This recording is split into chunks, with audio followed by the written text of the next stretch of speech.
வணக்கம். தலைப்பு செய்திகள். புதிய கல்விக் கொள்கை மூலம் இந்திய மாநிலங்களில் திணிப்பதாக கூறுவது சரியில்லை என புதுச்சேரியில் மத்திய அமைச்சர் அர்ஜுன் ராம் மேக்வால் தெரிவித்துள்ளார். புதுச்சேரி மாநில அனைத்து பட்டியலின மக்கள் இயக்கம் சார்பில் பத்மஸ்ரீ விருதாளர் தவிலிசை வித்வான் தட்சிணாமூர்த்திக்கு பாராட்டு விழா மறைமலை அடிகள் சாலையில் உள்ள தனியார் நட்சத்திர ஹோட்டலில் நடைபெற்றது. மத்திய அமைச்சர் அர்ஜுன் ராம் மேக்வால் சிறப்பு விருந்தினராக கலந்து கொண்டு பத்மஸ்ரீ விருதாளர் தட்சிணாமூர்த்தியை பாராட்டி பொன்னாடை அணிவித்து பரிசையும் பாராட்டு மடலையும் வழங்கினார். விழாவில் புதுச்சேரி சபாநாயகர் செல்வம், அமைச்சர்கள் நமச்சிவாயம், சாய் சரவணன் குமார், சட்டமன்ற உறுப்பினர்கள் ராமலிங்கம், கல்யாண சுந்தரம், சிவசங்கரன் உள்ளிட்ட 500க்கும் மேற்பட்டோர் பங்கேற்றனர். நிகழ்ச்சியில் மத்திய அமைச்சர் அர்ஜுன் ராம் மேக்வால் பத்மஸ்ரீ விருதாளர் தவிலிசை வித்வான் தட்சிணாமூர்த்தியுடன் இணைந்து ஓம் நமச்சிவாயம் என்ற பாடலை பாடி விழாவிற்கு வந்தவர்கள் அனைவரையும் மகிழ்வித்தார்.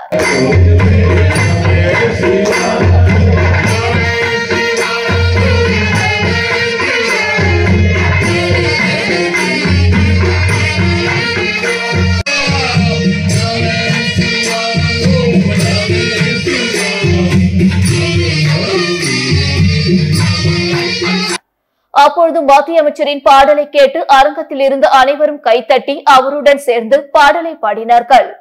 முன்னதாக செய்தியாளர்களை சந்தித்த மத்திய அமைச்சர் அர்ஜுன் ராம் மேக்வால் மத்திய அரசின் புதிய கல்விக் கொள்கையானது அந்தந்த மாநில தாய்மொழிகளை மேம்படுத்துவதாக அமைந்துள்ளது. அதன்படி தமிழ், தெலுங்கு உள்ளிட்ட அனைத்து மாநில தாய்மொழிகளிலும் கற்பதற்கான முன்னுரிமை அளிக்கப்பட்டுள்ளது. ஆகவே இந்தி போன்ற குறிப்பிட்ட மொழியை மாநிலங்களில் திணிப்பதாக கூறுவது சரியல்ல என தெரிவித்தார். பகுதி நேர வேலையாக ஆன்லைனில் பணம் சம்பாதிக்கலாம் என கூறியதை நம்பி புதுச்சேரி, காரைக்காலை சேர்ந்த பெண் உட்பட இருவர் 6.65 லட்சம் பணத்தை மோசடி கும்பலிடம் இழந்துள்ளனர். திருப்புவனை சேர்ந்த காமாட்சி என்பவரை வாட்ஸ்அப் மூலம் தொடர்பு கொண்ட நபர் பகுதி நேர வேலையாக ஆன்லைனில் அதிக பணம் சம்பாதிக்கலாம் என கூறியுள்ளார். இதை நம்பி காமாட்சி அந்த நபர் கூறியபடி 3,02,000 ரூபாய் செலுத்தி அவருக்கு கொடுக்கப்பட்ட பணிகளை செய்து முடித்தார். அதன் மூலம் வந்த லாப பணத்தை எடுக்க முயன்ற போது முடியவில்லை. அதன் பிறகு மோசடி கும்பலிடம் பணத்தை இழந்தது தெரிய வந்தது. இதேபோல் காரைக்காலை சேர்ந்த திருக்குமரன் 3,63,000 ரூபாயை ஆன்லைனில் முதலீடு செய்து ஏமாந்தார்.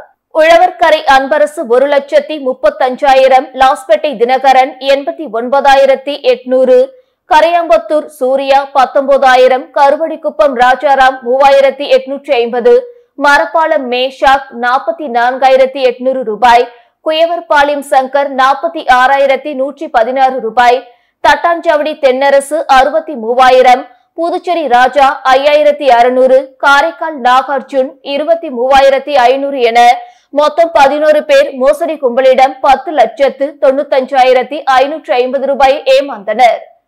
புகாரின் பேரில் சைபர் போலீசார் வழக்கு பதிந்து விசாரித்து வருகின்றனர். கடந்த மாதம் இலங்கை கடற்படையால் சிறைப்பிடிக்கப்பட்ட காரைக்கால் மீனவர்கள் 13 பேர் விடுதலை செய்யப்பட்டனர். கடந்த ஜனவரி மாதம் 27ஆம் தேதி காரைக்கால் மாவட்டத்தில் மீன்பிடிக்க சென்ற 13 மீனவர்கள் இலங்கை கடற்படையால் கைது செய்யப்பட்டனர். விசைப்படகை பறிமுதல் செய்தனர். இதனை அடுத்து கைது செய்யப்பட்ட மீனவர்களை விடுதலை செய்ய வலியுறுத்தி புதுவை அரசு மத்திய மீன்வளத்துறை அமைச்சருக்கு கடிதம் எழுதி வலியுறுத்தியதன் காரணமாக கடந்த 10ஆம் தேதி இலங்கை மல்லாகம் நீதிமன்றம் 13 மீனவர்களின் விடுதலை செய்தது.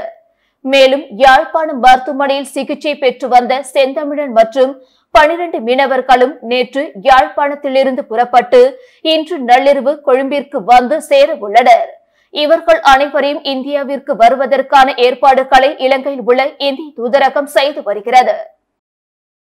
ஏனாமில் குப்பையை வைத்து மலிவான அரசியல் தேடுவதாக முன்னாள் அமைச்சர் மல்லாடி கிருஷ்ணராவ் மீது கொல்லப்பள்ளி அசோக் எம்எல்ஏ குற்றம் சாட்டியுள்ளார். புதுச்சேரி பிராந்தியமான ஏனாம் சட்டமன்ற உறுப்பினர் கொல்லப்பள்ளி அசோக் வெளியிட்டுள்ள வீடியோ பதிவில் ஏனாம் நெடுஞ்சாலைத்துறை அருகே உள்ள கனகன்பேட்டா பகுதியில் கடந்த 30 ஆண்டுகளாக குப்பைகள் கொட்டப்பட்டு வருகின்றன. இதனால் சுகாதார சீர்கேடு ஏற்படுவதாக புகார் அளித்த நிலையில் முன்னாள் கவர்னர் தமிழிசை சவுந்தரராஜன் குப்பை கொட்டும் இடத்தை வேறு இடத்திற்கு மாற்ற உத்தரவிட்டார். ஆனால் இதுவரை அது நடைமுறைக்கு வரவில்லை. மேலும் முன்னாள் அமைச்சர் மல்லாடி கிருஷ்ணராவ் முதலமைச்சரை கையில் வைத்துக் கொண்டு குப்பை கொட்டும் இடத்தை மாற்ற விடாமல் எனக்கு அவப்பேரை ஏற்படுத்தும் வகையிலும் ஏனா மக்களுக்கு துரோகம் இழைத்து வருகிறார் என்றார். குப்பைகளை வைத்து முன்னாள் அமைச்சர் மல்லாடி கிருஷ்ணராவ் மலிவான அரசியல் செய்து வருவதாக குற்றம் சாட்டினார். எனவே உடனடியாக ஆளுநர் இந்த விவகாரத்தில் தலையிட்டு குப்பை கொட்டும் இடத்தை மாற்ற வேண்டும் என்று அவர், குடும்ப தலைவருக்கு ரூபாய் 2500 வழங்கப்படும் என முதல்வர் ரங்கசாமி அறிவித்ததை வரவேற்பதாகவும், ஆனால் இந்த திட்டத்தில் பயன்பெறும் பெண்களுக்கு சரியான முறையில் பணம் வருவதில்லை என புகார் கூறினார். எனவே இந்த திட்டத்தில் உள்ள குளறுபடிகளை புதுச்சேரி அரசு சரி செய்ய வேண்டும் என வலியுறுத்தியுள்ளார். புதுச்சேரியில் வழக்கமான உற்சாகத்துடன் வட இந்தியர்களால் ஒருவர் மீது ஒருவர் வண்ண பொடிகளை தூவியும் தண்ணீரை பீச்சி அடித்தும் நடனமாடியும் ஹோலி பண்டிகை கொண்டாடப்பட்டது. வட மாநிலத்தவர்கள் பனிக்காலம் முடிந்து வேநீர் காலம் தோன்றும் காலத்தை ஹோலி பண்டிகையாக மகிழ்ச்சியோடு கொண்டாடி வருகிறார்கள். உறவுகள், நண்பர்கள் தாண்டி அக்கம் பக்கத்தினர், உடன் பணியாற்றுவோர் என அனைவர் மீதும் எந்தவித பேதமும் இன்றி வண்ணங்களை தெளித்து இந்த நாளை கொண்டாடுகிறார்கள். தேங்காயுடன் இனிப்புகளை ஹோமத்தில் இட்டு கடவுளை வணங்குவதும் இந்த நாளில் வழக்கம். புதுச்சேரியில் வடமாநில மக்கள் வாழும் பகுதிகளான வெங்கடா நகர், ரெயின்போ நகர், கிருஷ்ணா நகர், காமராஜ் நகர் உட்பட பல்வேறு இடங்களில் ஹோலி பண்டிகை உற்சாகமாக கொண்டாடப்பட்டது. அந்த வகையில் ஒருவர் மீது ஒருவர் வண்ண பொடிகளை தூவியும் தண்ணீரை பீச்சி அடித்தும் நடனமாடியும் உற்சாகமாக ஹோலியை கொண்டாடி மகிழ்ந்தனர். மேலும் பள்ளம் தோண்டி தண்ணீரை நிரப்பி அந்த சேற்றில் விளையாடி மகிழ்ந்தனர்.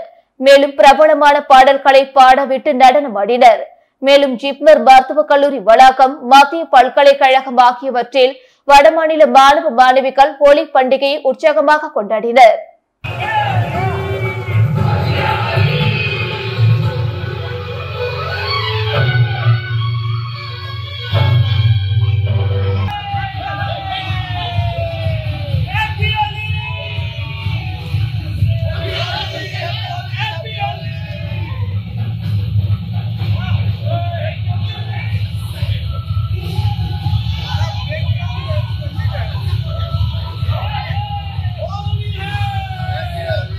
ஆதி திராவிடர் நலத்துறை மூலம் வெளியனூர் தொகுதியை சேர்ந்த பயனாளிகளுக்கு எதிர்க்கட்சித் தலைவர் சிவா திருமண உதவித்தொகை பெறும் ஆணையை வழங்கினார். புதுச்சேரி அரசு ஆதி திராவிடர் நலம் மற்றும் பழங்குடியினர் நலத்துறை சார்பில் வெளியனூர் தொகுதியில் வறுமை கோட்டிற்கு கீழ் வாழும் பெண் பயனாளிகளுக்கு திருமண உதவித்தொகை வழங்கும் நிகழ்ச்சி தொகுதி சட்டமன்ற உறுப்பினர் அலுவலகத்தில் நடந்தது. இந்த நிகழ்ச்சியில் தொகுதியை சேர்ந்த ஆதி திராவிடர் மற்றும் பழங்குடியினர் பிரிவை சேர்ந்த 25 பயனாளிகளுக்கு தலா ரூபாய் 1 லட்சம் வீதம் ரூபாய் 25 லட்சத்திற்கான திருமண உதவித்தொகைக்கான ஆணைகளை எதிர்க்கட்சித் தலைவரும் தொகுதி சட்டமன்ற உறுப்பினருமான சிவா வழங்கினார். இந்நிகழ்ச்சியில் வெளியனூர் திமுக நிர்வாகிகள் உள்ளிட்டோர் கலந்து கொண்டனர். மாசி மகத்தை முன்னிட்டு புதுச்சேரி வைத்திக்குப்பம் கடற்கரையில் நடைபெற்ற கடல் தீர்த்தவாரி நிகழ்ச்சியில் 100க்கும் மேற்பட்ட கோயில்களில் வந்திருந்த உற்சவ மூர்த்திகளை ஆயிரக்கணக்கான பக்தர்கள் கலந்து கொண்டு சாமி தரிசனம் செய்தனர். புதுச்சேரியில் மாசி மகத்தை முன்னிட்டு வைத்திக்குப்பம் கடற்கரையில் 129ஆம் ஆண்டு கடல் தீர்த்தவாரி நிகழ்ச்சி இன்று நடைபெற்றது. இதில் செஞ்சி ரங்கநாதர், தேவனூர் பொய்யாமொழி விநாயகர், மயிலம் முருகன் மற்றும் புதுச்சேரியிலிருந்து ஸ்ரீ அங்காள பரமேஸ்வரி, லாஸ்பேட்டை சிவசுப்பிரமணியர், கௌசிக பால சுப்பிரமணியர் உள்ளிட்ட 100க்கும் மேற்பட்ட கோயில்களிலிருந்து உற்சவ மூர்த்திகள் வைத்திக்குப்பம் கடற்கரைக்கு கொண்டு வரப்பட்டு கடல் தீர்த்தவாரி நடைபெற்றது. பின்னர் அலங்கரிக்கப்பட்ட சாமிகள் வரிசையாக நிறுத்தி வைக்கப்பட்டிருந்தன.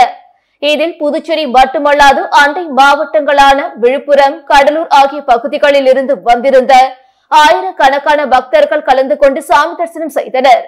ஒரே நேரத்தில் 100க்கும் மேற்பட்ட சாமிகளை தரிசனம் செய்ய பக்தர்கள் திரண்டதால் வைத்திக்குப்பம் கடற்கரையில் பக்தர்கள் கூட்டம் அலைமோதியது.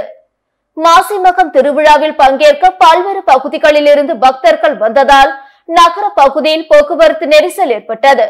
மாசி மகத்தையொட்டி புதுச்சேரியில் உள்ள பள்ளிகளுக்கு விடுமுறை விடப்பட்டுள்ளது.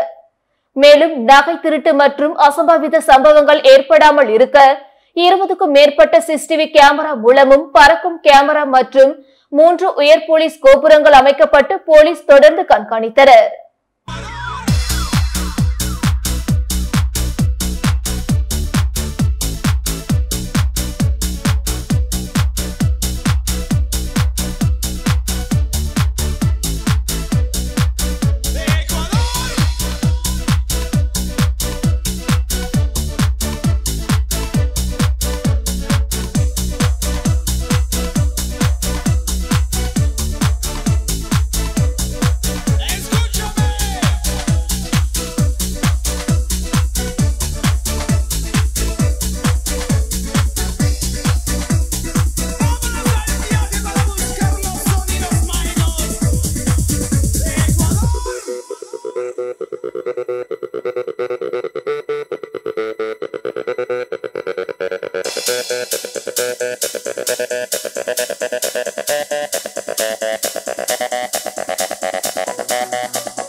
மேட்டுப்பாளையம் அருள்மிகு ஸ்ரீ களம்காத்த கருமாரியம்மன் ஆலயத்தில் நடைபெற்ற தீச்சட்டி திருவிழா மற்றும் ஊஞ்சல் உற்சவ நிகழ்ச்சியில் திரளான பக்தர்கள் கலந்து கொண்டு சாமி தரிசனம் செய்தனர். புதுச்சேரி மாநிலம் மேட்டுப்பாளையம் பகுதியில் அமைந்துள்ள அருள்மிகு ஸ்ரீ களம்காத்த கருமாரியம்மன் ஆலயத்தில் மாசி மாத பௌர்ணமியை முன்னிட்டு ஊஞ்சல் உற்சவ விழா நடைபெற்றது. முன்னதாக காலை 8 மணி அளவில் அம்மனுக்கு சிறப்பு அபிஷேகம் மற்றும் தீபார்த்தனையும், மாலை 7 மணிக்கு சிறப்பு சந்தனக்காப்பு அலங்காரத்தில் பூஜையும், இரவு 7:30 மணிக்கு பம்பை வாத்தியம் முழங்க தீச்சட்டி எடுத்தல் நிகழ்ச்சி நடைபெற்றது. இதில் திரளான பக்தர்கள் கலந்து கொண்டு தீச்சட்டி எடுத்து தங்களது நேர்த்திக்கடனை செலுத்தினர். அதனைத் தொடர்ந்து இரவு 8 மணிக்கு உற்சவர் சிறப்பு அலங்காரத்தில் உட்பிரகாரம் வலம் வந்தது. தொடர்ந்து ஊஞ்சல் உற்சவம் நிகழ்ச்சி வெகு சிறப்பாக நடைபெற்றது. இதில் திரளான பக்தர்கள் கலந்து கொண்டு சுவாமி தரிசனம் செய்தனர். ஒலிந்திரிய சமூக சேவை நிறுவனர் பத்மஸ்ரீ மதலேன் ஹெர்மன் தெப்ளிக்கின் 1ஆம் ஆண்டு நினைவஞ்சலி இன்று அனுசரிக்கப்பட்டது. புதுவை அன்னை தெரேசா என மக்களால் அழைக்கப்படும் மதாம் தெப்ளிக் 1962ஆம் ஆண்டு முதல் புதுவையில் தங்கி சமுதாயத்தில் ஒடுக்கப்பட்ட தொழு நோயாளிகள், உடல் ஊனமுற்றோர், வறுமையில் வாடிய குழந்தைகள், பெண்கள், முதியோர் போன்ற அனைத்து தரப்பினரின் முன்னேற்றத்திற்காகவும் தம் வாழ்வின் இறுதி மூச்சு வரை அயராது அரும்பாடுபட்டு தமது 90வது வயதில் கடந்த ஆண்டு இதே நாளில் இயற்கை எய்தினார். புதுவை மக்களுக்காக அவர் ஆற்றிய 62 ஆண்டுகால சேவைகளை பாராட்டி அவருக்கு பல விருதுகள் வழங்கப்பட்டன.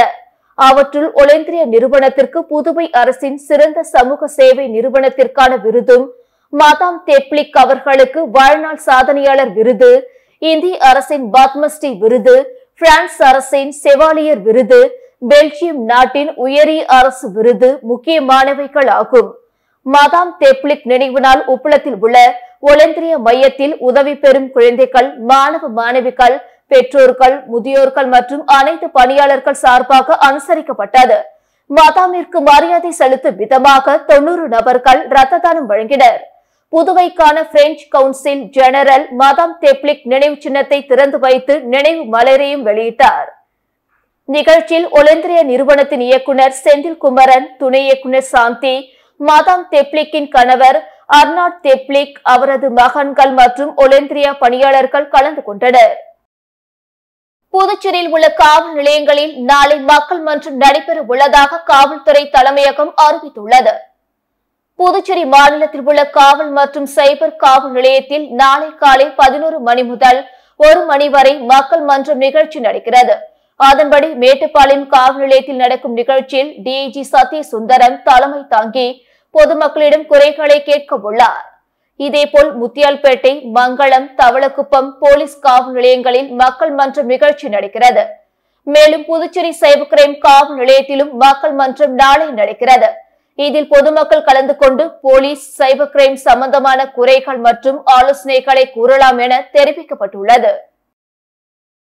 திருபுவனை தொகுதியில் ரூபாய் 14,50,000 மதிப்பில் புதிய ஆழ்துளை கிணறு அமைக்கும் பணியினை தொகுதி சட்டமன்ற உறுப்பினர் அங்காளன் பூஜை செய்து தொடங்கி வைத்தார்.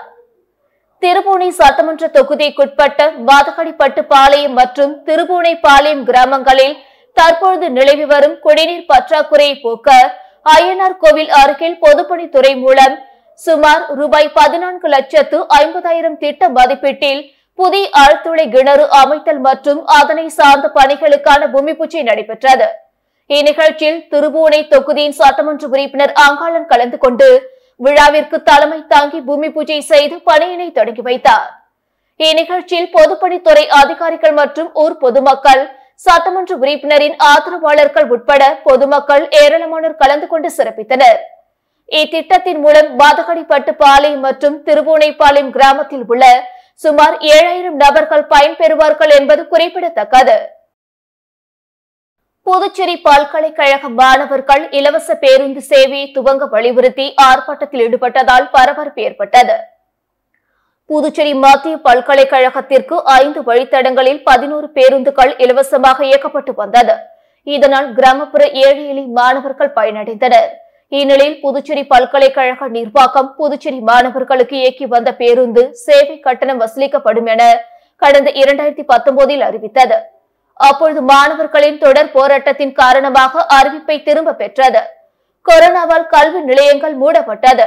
மீண்டும் கல்வி நிலையங்கள் திறக்கப்பட்ட போது பேருந்து சேவையை மீண்டும் துவங்காமல் கடந்த 4 ஆண்டுகளுக்கு மேலாக புதுச்சேரி மாணவர்களை வஞ்சித்து வருகிறது. இதனை கண்டித்து மீண்டும் இலவச பஸ் சேவையை துவங்க வலியுறுத்தி புதுச்சேரி பல்கலைக்கழக மாணவர் பேரவை தலைவர் காயத்ரி தலைமையில் 100க்கும் மேற்பட்ட மாணவர்கள் பல்கலைக்கழகம் முன் கண்டன ஆர்ப்பாட்டத்தில் ஈடுபட்டனர். அப்பொழுது பல்கலைக்கழக அதிகாரிகளை கண்டித்து கண்டன கோஷங்கள் எழுப்பினர். இத்துடன் செய்திகள் நிறைவடைந்தன. வணக்கம்.